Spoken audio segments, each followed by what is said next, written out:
cuenta conforme el salario de cada persona o ya tienen una tasa fija? No, es distinto. Aquí, digamos, todo lo que se adquiere por especies, por timbres, eso lo que nos está indicando la ley, que va al fondo de prestaciones del colegio. O sea, Ah, todo bueno, lo que ahí es sí. derivado del timbre forense y timbre notarial, aparte del timbre fiscal, ¿verdad? Pero en este concepto, por ejemplo, cuando veamos adelante hoy, en esta misma clase, digamos, cuando vinculemos un testimonio especial, nos vamos a dar cuenta de que estamos pagando determinado impuesto, ¿verdad? No es solo de dar el aviso trimestral que hemos hablado, en base al artículo 37 del Código Notariado, sino que hay un impuesto que se va cubriendo en cada testimonio especial, dependiendo de la escritura que hayamos autorizado, ¿verdad? Asimismo genera un impuesto. Y esto lo encontramos aquí en el siguiente artículo. Es el artículo 3 de dicho decreto. Nos dice, el impuesto se pagará en la forma y modo que a continuación se determina. Numeral 1. Timbre forense.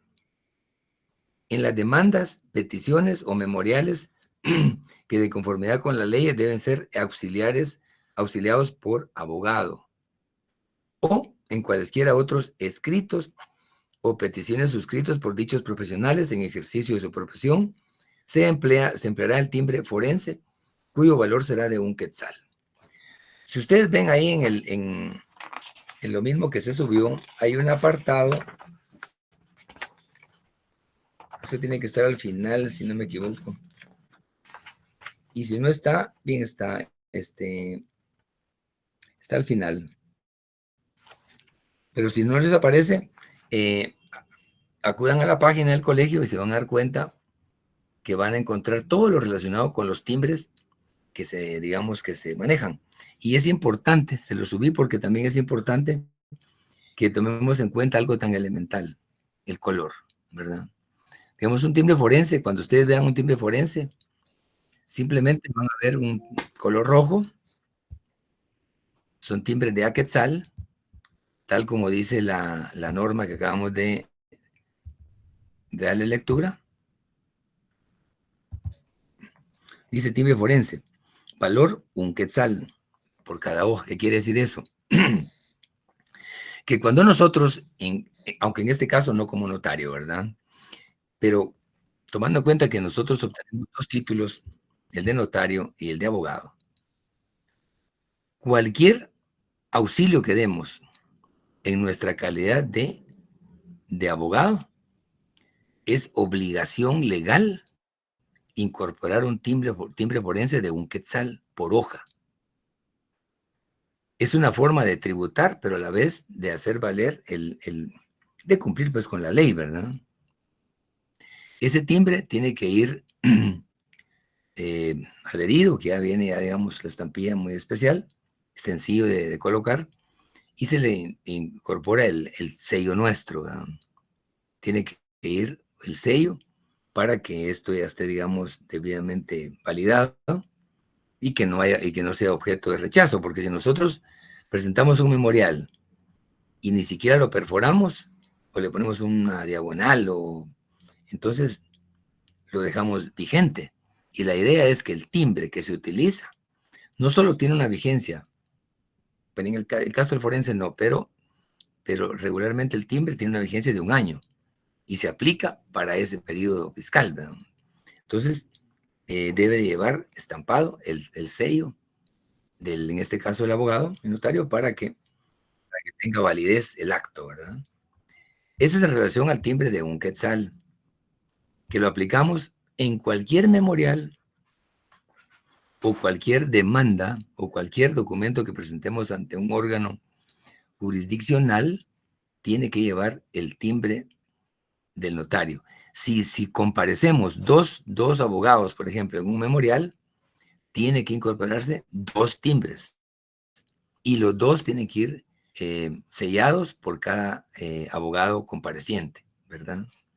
Eso es muy importante que lo tomemos en cuenta. Ahora veamos el numeral 2 que dice, timbre notarial. Sobre todo acto o contrato autorizado por notario en la forma que a continuación se expresa. A. Contratos de valor determinado. 2 por millar. Pero en ningún caso bajará el límite mínimo de 1 quetzal, ni excederá el límite máximo de 300 quetzales. Me gustaría escuchar la interpretación que ustedes le dan, aunque la ley, tal como dice la ley del organismo judicial, se debe interpretar tal como está planteado, y acá es expreso pues el contenido, pero sí me interesa que nos detengamos brevemente en este numeral.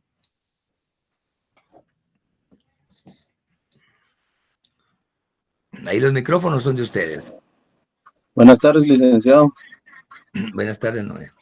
Yo considero que, por ejemplo, en un contrato de mutuo con garantía hipotecaria, por ejemplo, que se esté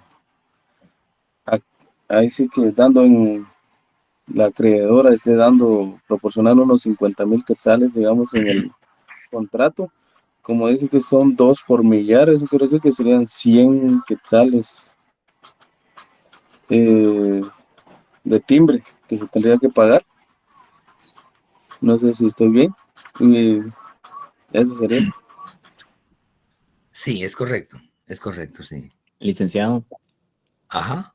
acá como dice 2 por millar, pero en ningún caso bajará el límite mínimo de 1 quetzal, es decir, que cualquier contrato que sea menos de 1,000 quetzales, de igual manera se va a pagar 1 quetzal. Y cualquier contrato que exceda, en este caso, de los 300,000 quetzales, se pagan siempre solo 300 quetzales, no podría ser 301 ya. Por ejemplo, un contrato que sea de 400,000, entonces ya solo se pagan 300 quetzales en timbres. ¿Será que un contrato de 300,000 quetzales, 300,000 quetzales paga 300 quetzales de timbre? Lick, disculpe, Ajá. la cifra límite es 150,000. Contratos por valor determinado hasta 150,000, 2 por millar. En 150,000 tenemos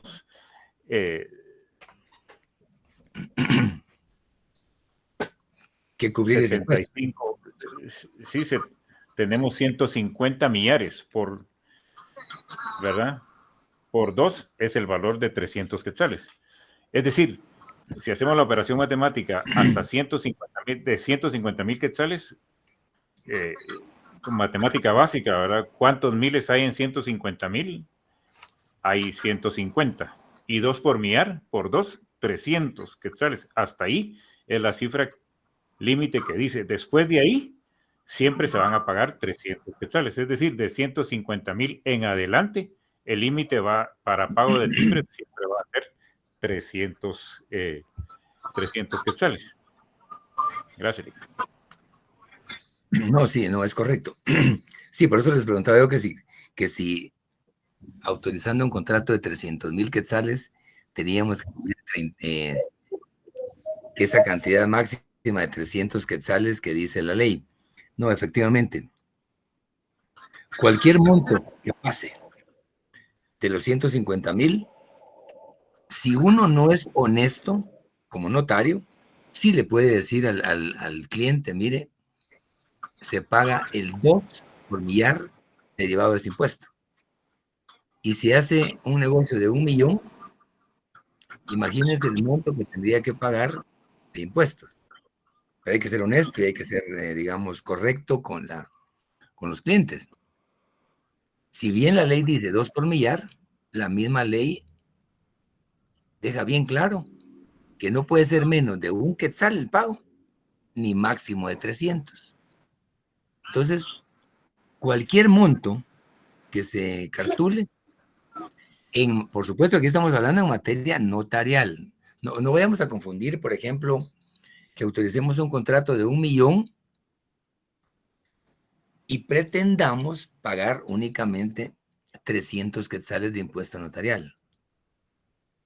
Porque si bien en ese concepto vamos a pagar solo 300, es distinto el pago derivado del del IVA, que ese se paga a través, ya sea el formulario o en algunos casos a través de timbres, pero que es el 12% o el 3%, dependiendo de la negociación que se haga, ¿verdad?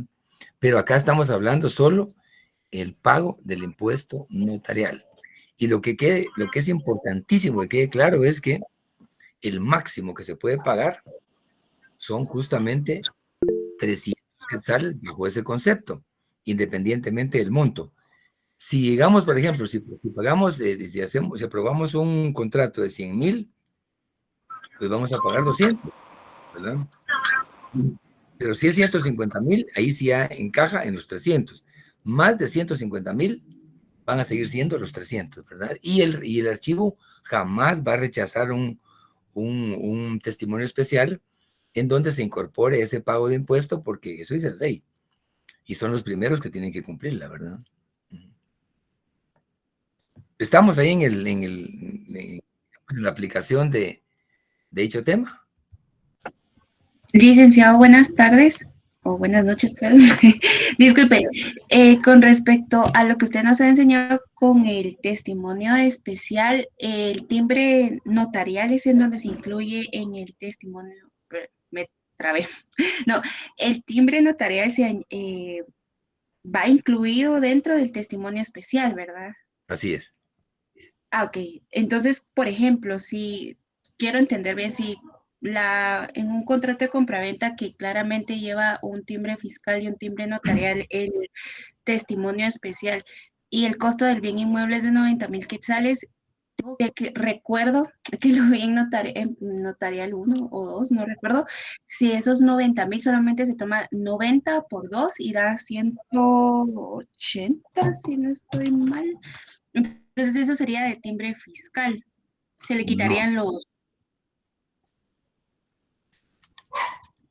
Su cálculo está, digamos, está correcto en el sentido de que sería en este caso 180, pero miren, lo que sí es importantísimo es que no confundamos el pago del impuesto derivado del timbre notarial y lo que se paga en impuestos en materia fiscal. Es decir, el timbre notarial lo cubrimos a través del testimonio especial, que es el aviso que se da al Archivo General de Protocolos 25 días máximo después de haber autorizado un instrumento público. Si no lo hacemos en ese periodo, pues lo podemos hacer posteriormente, pero vamos a pagar una multa, ¿verdad? Pero independientemente de eso, lo importante es que en el testimonio especial cubrimos el impuesto notarial. Diferente es en lo relacionado con el primer testimonio, que allí lo que se cubre es el impuesto del timbre fiscal. Digamos, ahí ya estamos enmarcados en la SAT, ya estamos enmarcados en otro territorio, ¿verdad? Lo importante es no confundir, por ejemplo, pretender incorporarle timbres notariales al primer testimonio o viceversa, digamos, pretender, digamos, cumplir ese impuesto en el testimonio especial con timbres fiscales. No. Es importantísimo que tengamos un deslinde entre un testimonio especial, en donde vamos a darle cobertura a través del timbre notarial, versus primer testimonio que se cubre con timbre fiscal. Ok, entonces licenciada estaba confundida. El testimonio especial no lleva timbre fiscal, ¿verdad? Solamente timbre notarial. Ah, la lleva confundida desde que llevo notarial 1. Entonces, solamente se cubre el timbre, el impuesto, sí, timbre Se cubre, notarial. espero no confundirlos, pero en un testimonio se cubre el impuesto notarial. Claro, la habilitación de las copias que se adjuntan del instrumento público sí implica incorporar el timbre fiscal de 50 centavos, ¿verdad? Es decir, ahí hay una especie de mezcla, pero que es diferente. Digamos, la habilitación por hoja que lleva timbre y sello del notario, pero en el marco, digamos, del testimonio especial, lo que se cubre es timbre notarial, ¿verdad? Ahora que sí es, comprendo. Pero, Lick, entonces sí quiere decir que para lo del impuesto notarial sí tiene que ser sobre la cantidad del que se hizo, se llevó a cabo el contrato, ¿verdad? Eso sí, sí es correcto. es correcto. Por eso justamente después de leer estos artículos, les dije ahí, analizar unos casos concretos, porque vamos a hablar de 3 temas ahí para tratar de dejar bastante, digamos, clara la idea, ¿verdad? Sí, efectivamente, ahí en cada contrato se cubre, digamos, el impuesto respectivo. Si gusta, continuemos con el artículo, con la literal, bueno, A ya vimos, ¿verdad? Que es 1 y 300 máximo. Si nos vamos a, digamos, siempre navegando en ese, o analizando el contenido del artículo 3, dice, el timbre se pagará por unidades de quetzal, forzándose las fracciones a la otra inmediata superior. O sea que si hay una fracción, evidentemente, ya sea digamos, el colegio o el fisco, digamos, las fracciones las acumula. Digamos, si hay punto tal, se paga como si fuera la unidad, ¿verdad? B. Contratos de valor indeterminado y protocolaciones, 10 quetzales. O sea, hay un valor, digamos, cuando es indeterminado, simplemente se cubre con 10 quetzales, ¿verdad? 10 de impuesto notarial. Y en el tema de las actas, que es la literal C, dice actas notariales y de legalización de firmas o documentos, 10 quetzales también. Acá sí es muy importante tomar muy en cuenta porque en un acta notarial, aparte de los timbres de 10 quetzales notariales, se aplica un timbre de 50 centavos fiscal. Tiene mucho cuidado, ¿verdad? Va acompañado de un timbre fiscal, ¿verdad? O sea, ambas leyes son paralelas, ¿verdad? Pero lo importante es saber deslindarlas. En algún momento se combina timbre notarial y timbre fiscal, ¿verdad? En los testamentos y donaciones por causa de muerte, en la literal D, 25 quetzales, ¿verdad? ¿Cómo hacemos ahí? Sumamos, podemos poner, hay timbres de 25 quetzales, ponemos un timbre. Si no tenemos el de 25 quetzales, ponemos 2 de 10 y uno de 5. Y al final, pues, la sumatoria es matemática simple y se aplica, ¿verdad? O sea, por el hecho de que no tengamos un timbre específico, no podemos dejar de pagar. La idea es de poner timbres de mayor, digamos, valor para no colocar tanta estampilla, ¿verdad? Porque si se nos ocurre, por ejemplo, llenarlo de timbres de un quetzal, imagínense, llenamos una página, ¿verdad? No es lo más estético. En la literal E nos dice que en las resoluciones de trámite que dicten los notarios en cualquier asunto que se gestione en jurisdicción voluntaria, 2 quetzales por cada resolución.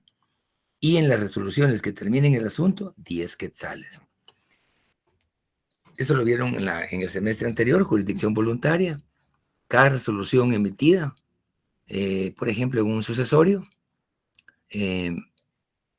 aplican 2 quetzales. Al momento de notificar, resuelven, notifican 2 quetzales. Y la resolución que le pone fin, 10 quetzales notariales, ¿verdad? ¿Alguna expresión? Porque este tema pareciera a veces que es como poco atractivo, pero es absolutamente necesario, digamos, abordarlo porque es parte de nuestra responsabilidad, ¿verdad?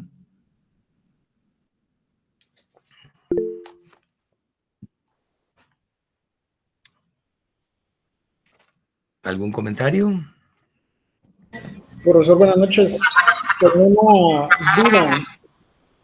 En el caso de que uno cartulara un contrato en otra moneda, que no fuera el quetzal, obviamente, la dificultad, ¿qué dificultad existe para hacer el cálculo de los impuestos necesarios a cubrir? Básicamente porque creo que impera el tipo de cambio, ¿verdad? Bueno, acordemos que tenemos que aplicar la moneda nacional, el quetzal, pero lo que regularmente se hace es, por ejemplo, si se hace un negocio de $100,000, estamos hablando de aproximadamente 800,000 quetzales. Entonces, lo que se hace es, se puede dejar plasmado el concepto de, porque esa es la voluntad de las partes, ¿verdad? De hacerlo en, digamos, un negocio de $80,000. O su equivalente se pone en quetzales. Entonces se hace el cálculo de acuerdo al tipo de cambio del día. Si está 7.80, 7.90, dependiendo si es compra o venta, varía un poco, ¿verdad? De hecho, ahí está el negocio de los bancos. Pero se paga de acuerdo al equivalente. Por ejemplo, si usted hace un negocio de $1, estaríamos hablando de 7.5 u 8 quetzales máximo, ¿verdad? Pagaría el impuesto derivado de los 8 quetzales, no de $1, ¿verdad? Entonces, lo que se hace, la salida ahí en esos temas es, se hace el negocio en dólares, pero se deja la salvedad o el equivalente en moneda nacional, ¿verdad? Para no poder, digamos, dejar eso solo, porque si lo dejamos solo en dólares, habría un incumplimiento legal porque somos Guatemala, pues, ¿verdad?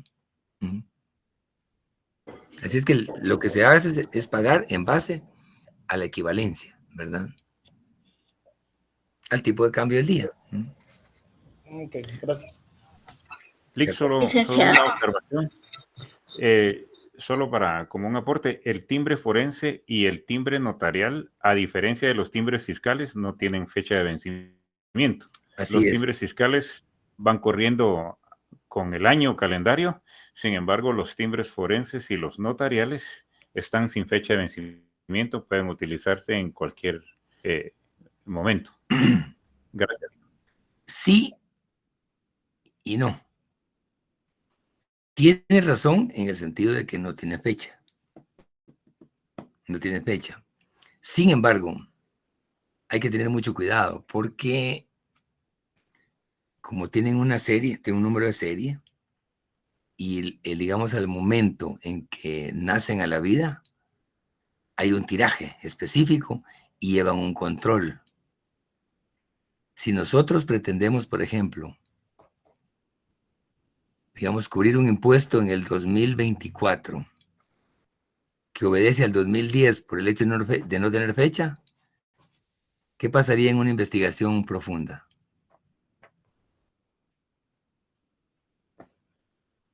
Que se está timbrando 10 años o 20 años después, ¿verdad? Por supuesto, eso es en caso de que haya alguna cuestión discutible, ¿verdad?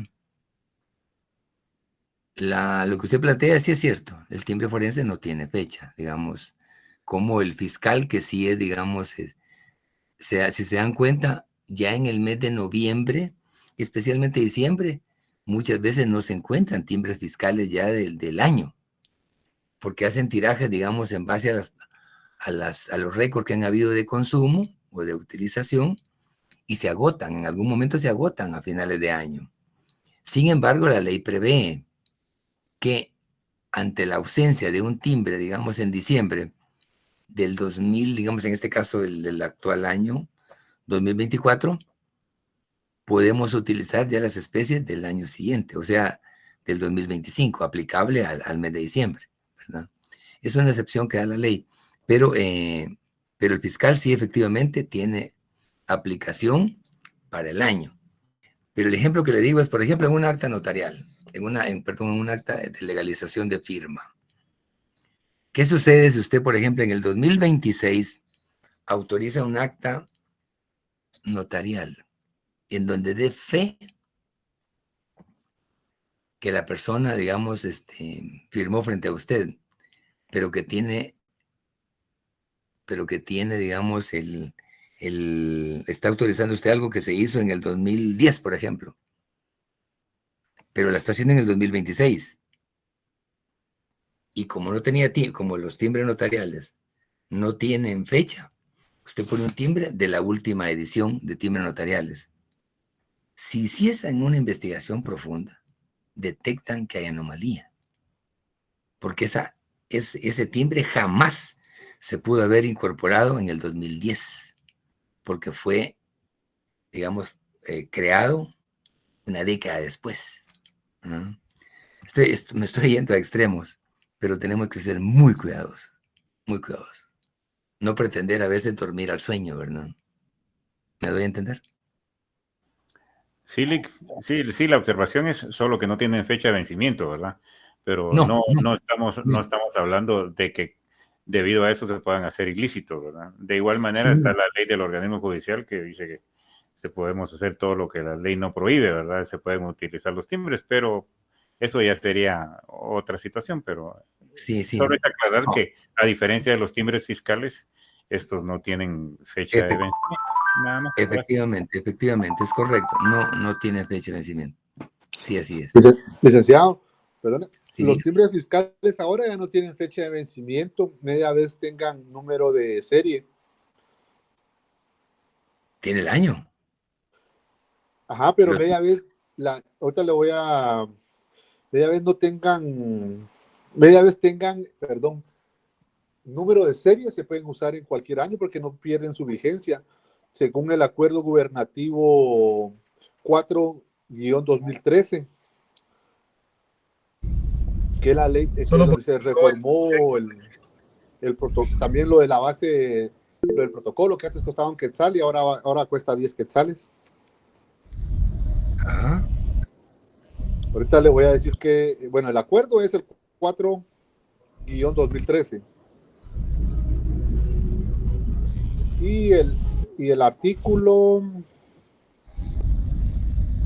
vamos a ver, ahorita que ya lo perdí esto. La búsqueda, pues es interesante porque le pregunto si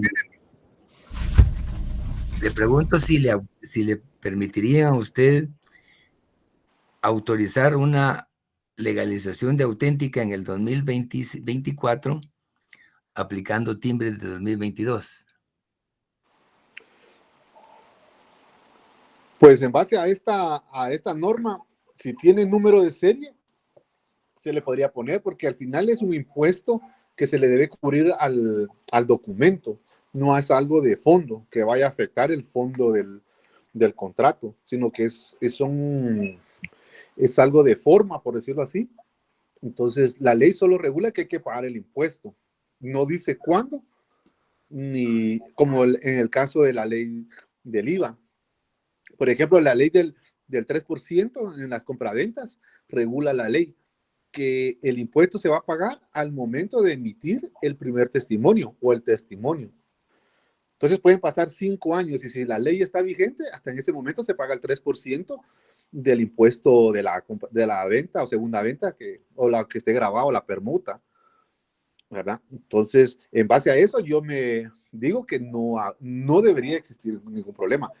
Que alguien en un juicio me quiera redarguir eso, que está malo, es otra cosa, pero no creo que vaya a prosperar porque solo sería maliciosamente. Esa es mi opinión. Ya, fíjese que ahí sí, es interesante, digamos, el contenido del acuerdo que dice, pero no, el impuesto se cubre, digamos, de acuerdo al año. Claro, si usted dejó de pagar, por ejemplo, digamos, autoriza algo en el 2024 y usted no lo registra, se queda eso en el ambiente. Se queda como un documento privado porque es una ley entre las partes. Si no se inscribe, lo puede inscribir 5 años después. Eso sí es correcto.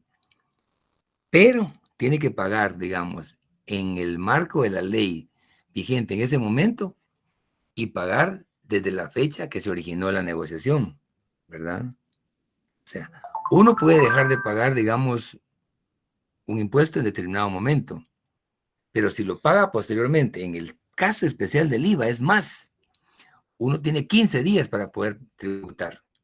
Si no tributa en el tiempo que la ley establece, obviamente usted puede digamos, cubrir con el impuesto posteriormente, pero paga el 100% de la multa, ¿verdad? Sí, ya encontré el artículo, es el Ajá, artículo 17, se los voy a leer.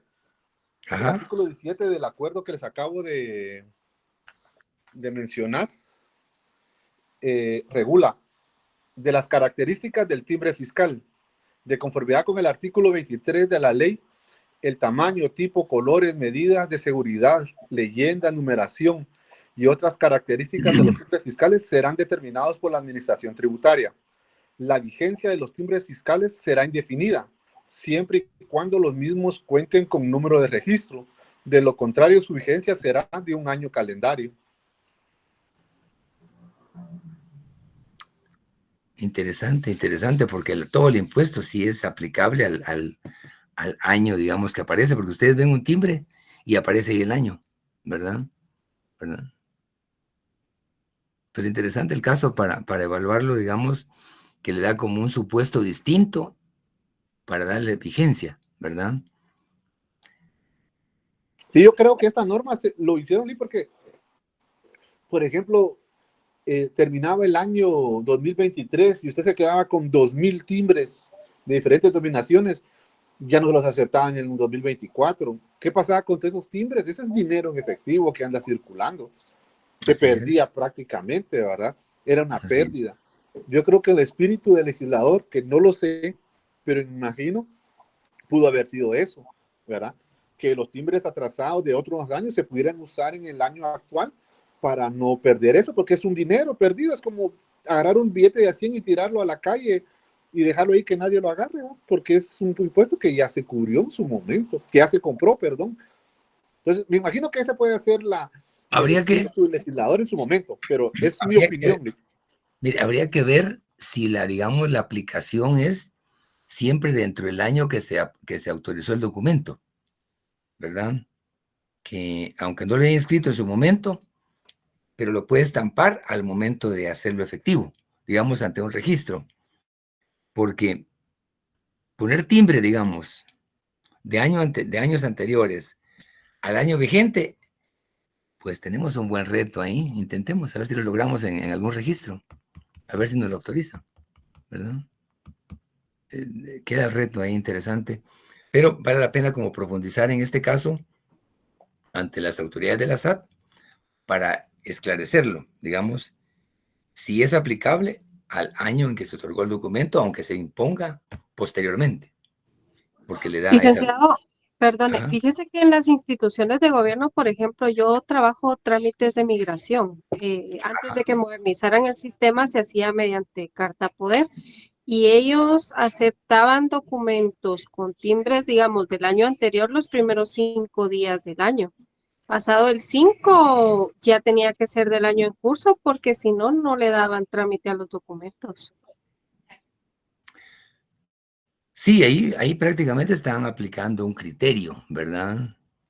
Porque sí hay un momento en que se escasean los timbres y es un problema serio, porque a veces un timbre de 50 centavos o un timbre de 5 quetzales evita hacer digamos, una operación o una actividad determinada, ¿verdad? Entonces, por eso es que, digamos, hay cierta flexibilidad en la aplicación en el mes de diciembre, cuando ya hay nueva remesa de los timbres del año subsiguiente, que sí autorizan, digamos, incorporarlo porque es a futuro, ¿verdad? Y lo que está en migración, le daban un mínimo de espacio. Por cierto, en migración, hace algunos años, lo que usted dice, se admitía la carta poder. Sin embargo, como siempre ha habido lamentablemente actos anómalos, hubo muchos actos no legales a través de carta poder. Hoy, migración, entiendo que o es mandato o no otorga digamos, o no resuelve algún planteamiento, porque la carta poder muchas veces la alteraban la firma y mentían, pues, ¿verdad? Entonces, eso implicaba un gran riesgo, porque incluso podían, digamos, movilizar a menores a través de carta poder. Liga, hasta podría resultar como un conflicto de leyes también, por ejemplo, la apostilla, el timbre, el fiscal de A10 que se le adhiere a la auténtica que se realiza en el Ministerio de Relaciones Exteriores, ahora es virtual, a través de Claraguate. Entonces, estas solo son mis opiniones, ¿verdad? No estoy solo esa manera de poder ahondar más esto, pero ahí se perdió el sentido sobre la ley del timbre, ¿verdad? Donde dice que es un timbre notarial un timbre fiscal de A10, perdón, y viene una ley de la SAT y dice, bueno, ya no lo queremos físico, ahora lo queremos virtual, ¿verdad? Y no se reformó la otra ley. Incluso hasta el protocolo lo quieren hacer virtual ahora. Sí, porque fíjese, Lee, que en España querían que le agregaran los timbres de colores a la apostilla, y ahí tuve que hacer un montón de explicaciones y al fin me aceptaron el timbre electrónico, no virtual, solo para corregir a Freddy, que es electrónico. Perdón, Lee, pero se tenía que decir y se dijo. Sí, en el tema de la apostilla, sí, efectivamente, ahí sí es de Claraguate, pero acordémonos que, digamos, el timbre fiscal sí es, digamos, competencia de la SAT. Y en el caso de Claraguate también es una disposición de la SAT, ¿verdad? O sea, es una cuestión interna. Y en el caso de que España le haya puesto ese pero, lamentable porque el apostillado es una ley de carácter internacional, ¿verdad? Que es una forma de agilizar los trámites y digamos, es parte de una convención. Entonces, se supone que es una aplicación de una ley en diferentes partes del mundo, ¿verdad? Pero no cabe duda que cada país tiene lo suyo, ¿verdad? Pues interesante, jóvenes, para ir concluyendo, me interesaría, digamos, que habláramos de 3 ejemplos. En casos concretos, por ejemplo, un contrato de arrendamiento. En un caso hipotético de un contrato de arrendamiento que sea por 10,000 quetzales mensuales, pactado a 5 años, ¿cuál sería el impuesto notarial a cubrir? Ahí habría que sumar los 10,000 quetzales, que es de la renta, por 5 años, que serían 60 meses, son 600,000 quetzales. O sea, automáticamente son 300 quetzales los que paga el impuesto notarial. ¿Qué pasaría si usted le dice al cliente que tiene que pagar el 2 por millar? Fíjese, Lee, que yo lo hago de una manera más fácil. Como es el 2 por millar, yo lo que hago es que agarro solo los miles, tomo los miles, lo multiplico por 2, mucho más sencillo. Por ejemplo, si eso es un contrato que está valorado en 37,500 quetzales, entonces solo agarro los miles, que serían 35 por 2, son 70 quetzales. Cuando el punto llega hasta 5, se dejan el 1, por ejemplo, en 35. Ahora, si pasa del 6, entonces ya se aproxima al siguiente. Esa es mi manera de hacerlo, es mi manera más rápida de hacerlo, ¿verdad? Cada uno tendrá sus maneras de cómo hacerlo, Sí, pero no, esta es la manera más rápida que me funciona a mí. no, a mí me parece, digamos, una forma muy práctica de hacerlo. Sí, efectivamente, por miles y, digamos, de ahí se deriva el 2 por millar, para efectos de facilitar. Pero en el caso del contrato de arrendamiento, lo importante es, tal como decía Freddy, si el contrato es por X cantidad, se tiene que multiplicar por la totalidad establecida. ¿Por qué? Porque cuando uno presenta el testimonio especial al Archivo General de Protocolos y no cubre el impuesto respectivo, ellos son muy, muy conocedores. Entonces, cuando llegan, ven el impuesto que se cubrió, y si uno no hizo la operación adecuada, definitivamente se lo rechazan, ¿verdad? ¿Por qué? Porque si, por ejemplo, uno dice, bueno, como es por 10,000, solo va a pagar, digamos, el 2 por millar, 20, por ejemplo. Entonces, error. Lo importante es que en un contrato de arrendamiento hay que tomar en cuenta el tiempo. Si es para un año, el monto de la renta se multiplica por 12. Y si es por 3 años, pues en este caso por 36 meses el monto. Y eso nos va a dar el total. Si pasa de 150,000, no nos preocupemos. Apliquemos los 300 quetzales que le indica en materia de timbre notarial, ¿verdad? Entonces, Este es tal vez uno de los mejores ejemplos, porque el contrato de arrendamiento no dice quién se compromete a pagar la cantidad de tanto mensual, ¿verdad? Sin necesidad de requerimiento ni cobro alguno. Eso es lo que regularmente se dice. Pero para efecto del impuesto hay que multiplicarlo por el tiempo que se otorgó. Por ejemplo, en la ley de OCRET, alguien mencionó a OCRET al principio. Los contratos, el Estado los otorga hasta por un máximo de 30 años. 30 años. Entonces el notario tiene que ser cuidadoso. Tiene que, cuando autorice una escritura de esa naturaleza, tiene que multiplicar la renta que le está cobrando el Estado por año, multiplicándolo por los años que corresponde a la vigencia del contrato. Si el contrato tiene una vigencia de 30 años, que es el máximo que la ley permite, se multiplica por los 30 y se cubre ese impuesto, ¿verdad? Pero es una pregunta, como en los contratos cualquier cosa puede pasar. Si existe una cláusula donde, digamos, aparte del tiempo, que sea extenso, 5, 10 años o 20 o 30, pero por cada cierto tiempo va a haber un incremento, digamos, del 5 o el 10% en la cuota mensual, me imagino que también se debe considerar. Ahí es diferente. Si fuese una ampliación, al momento de ampliar, sí tendría que cubrir el impuesto, digamos, a través de ese testimonio. Pero si solo quedó en las condiciones y ya internamente se va dando el incremento, como ya pagó el impuesto de lo pactado en ese momento, y lo otro es, digamos, es incierto, ¿verdad? No veo de qué forma podría, digamos, pagarse un impuesto notarial adicional derivado de ese incremento, porque fue un acuerdo entre las partes que no está siendo objeto de otro instrumento. Si fuera objeto de otro instrumento, obligadamente ahí sí hay que actualizarlo, ¿verdad? Porque sí es cierto, hay contratos que indican que anualmente habrá un incremento de un 2%, un 5%, en fin, y las partes convienen así. Pero ya es internamente. En todo caso, al emitir la factura, allí sí estaría pagando el IVA, dependiendo del monto, ¿verdad? Ok. Sí, el IVA sí, pero me refería al impuesto notarial. Sí, pero igual, como hay un límite, ¿verdad? De 300 quetzales, ya después se pasas el límite, no importa si son 50 millones.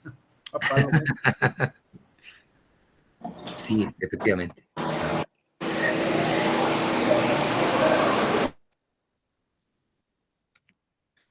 Otro caso que podríamos tomar de referencia es, por ejemplo, una compraventa, ¿verdad? Pero la compraventa es, la variante es que si deriva de una lotificación, se tomaría como primera compraventa. Y eso paga el 12%. Eso es impuesto fiscal. Y el 3% si es segunda en impuesto fiscal. Pero en el impuesto notarial va a depender del monto, ¿verdad? Del monto de la negociación, ¿verdad? Que siempre sería el 2 por millar, ¿verdad? Y un tercer caso, que es una donación, que ahí sí se paga el 12% de impuesto de IVA, ¿verdad? Y el impuesto, digamos, de notarial, pues va a depender siempre del monto, ¿verdad? Es decir, cada contrato tiene lo suyo y cada contrato deriva una obligación específica, ¿verdad? Pero lo importante es tener claro qué se cubre notarialmente y qué se cubre fiscalmente, ¿verdad? Para no confundir, ¿verdad? Porque los registros son precisos, ¿verdad? En el caso de Repeju, por ejemplo, si uno lleva un documento, un acta, y sería interesante hacer la prueba, autorizada en el 2024, estamos en el mes de septiembre, y le aplicamos timbres del 2023, los reto a que logren que las admitan, ¿verdad?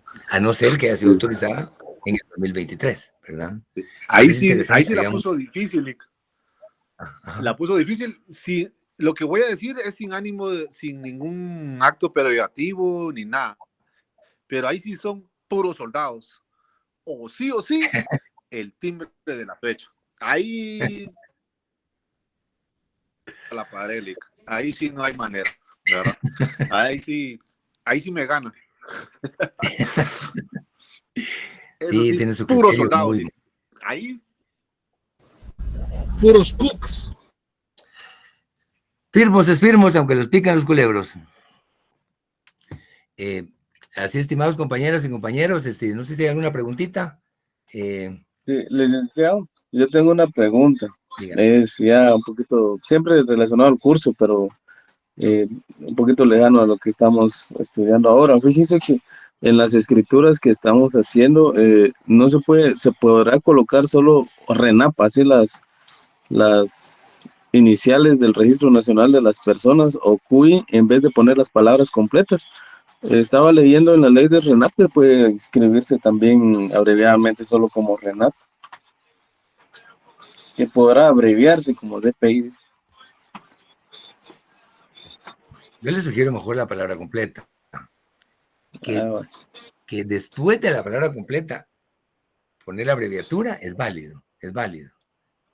Tomemos muy en cuenta, siempre que en materia notarial, lo que prevalece es lo escrito en letras y no en números, por ejemplo, ¿verdad? Entonces, mi sugerencia es el nombre del registro, Registro Nacional de las Personas, ¿verdad?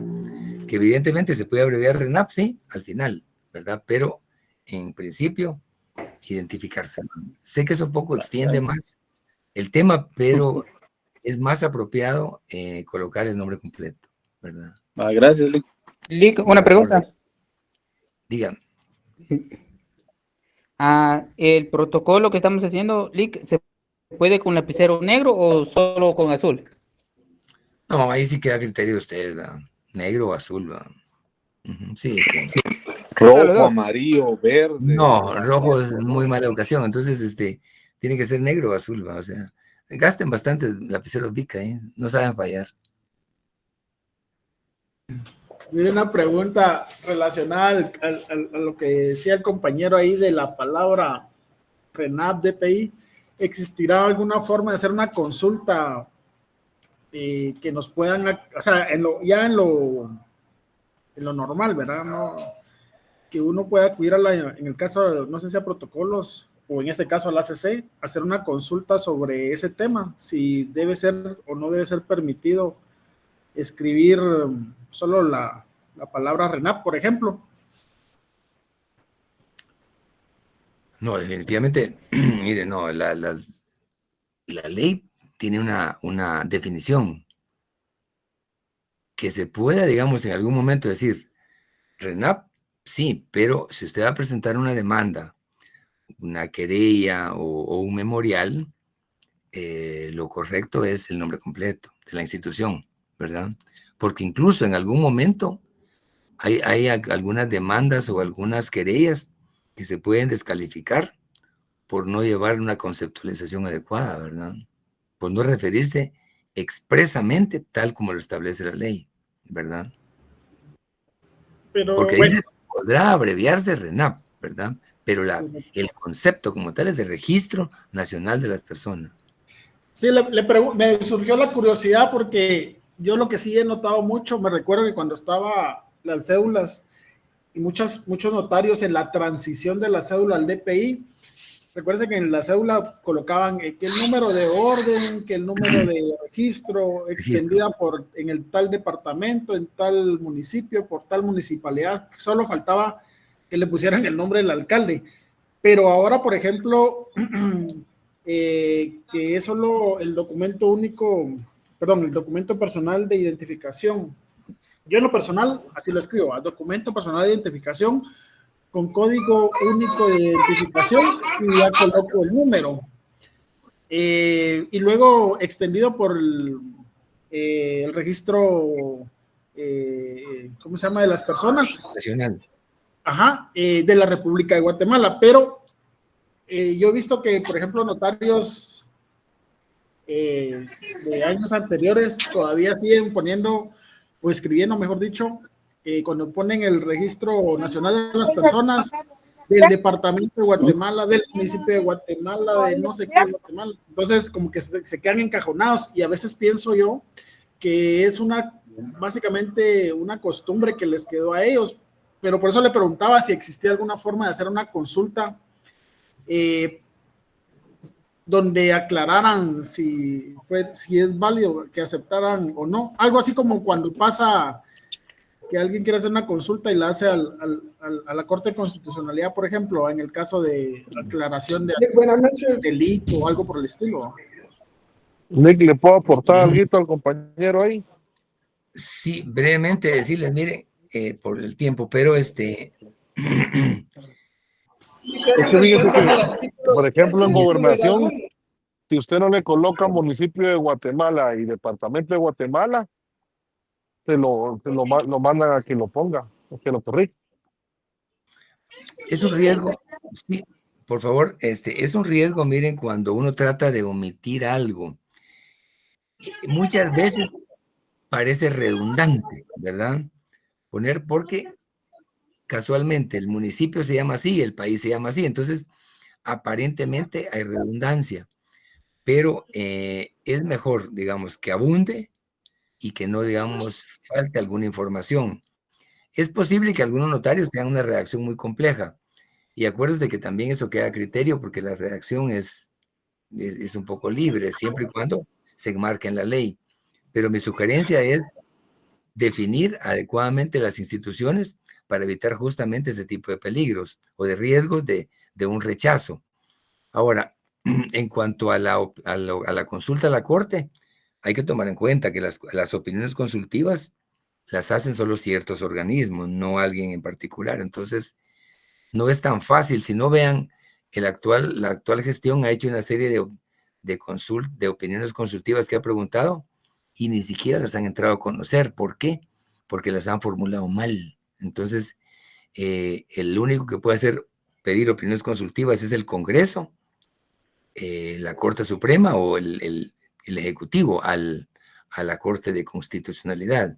Pero en este caso no es necesario acudir a la Corte, simplemente acudir a la ley del organismo judicial y digamos, y aplicarla y colocar los nombres de las instituciones tal como son, porque esa es la definición, y para un caso penal o para cualquier caso, el no definirlas adecuadamente puede ser objeto de una excepción por falta de acción, ¿verdad? Porque no se aplicó adecuadamente el concepto, ¿verdad? Buenas noches.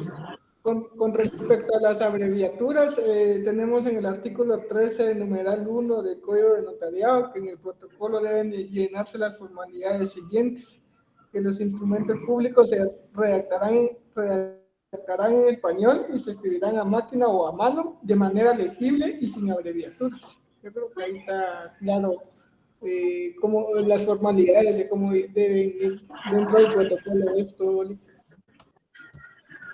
Sí, licenciado, yo preguntaba eso porque en la ley de RENAPA se dice podrá abreviarse, pero como existe el principio de especialidad, entonces yo creo que nos rige el código de notariado en estos casos. No, mire, y si alguna materia es extremadamente formalista, es notarial, definitivamente. O nos ajustamos a las formalidades o nos atenemos a las consecuencias, ¿verdad? Ya sea de invertir más tiempo, más esfuerzo, más pago de impuestos por omitir alguna información. O sea, sí tenemos que ser muy cuidadosos y ser muy expresos en el planteamiento, o sea, muy concretos y muy definidos, ¿verdad? Así es que ha sido un gusto, compañeros, poder compartir esta tarde nuevamente, y Dios mediante nos vemos en una próxima ocasión.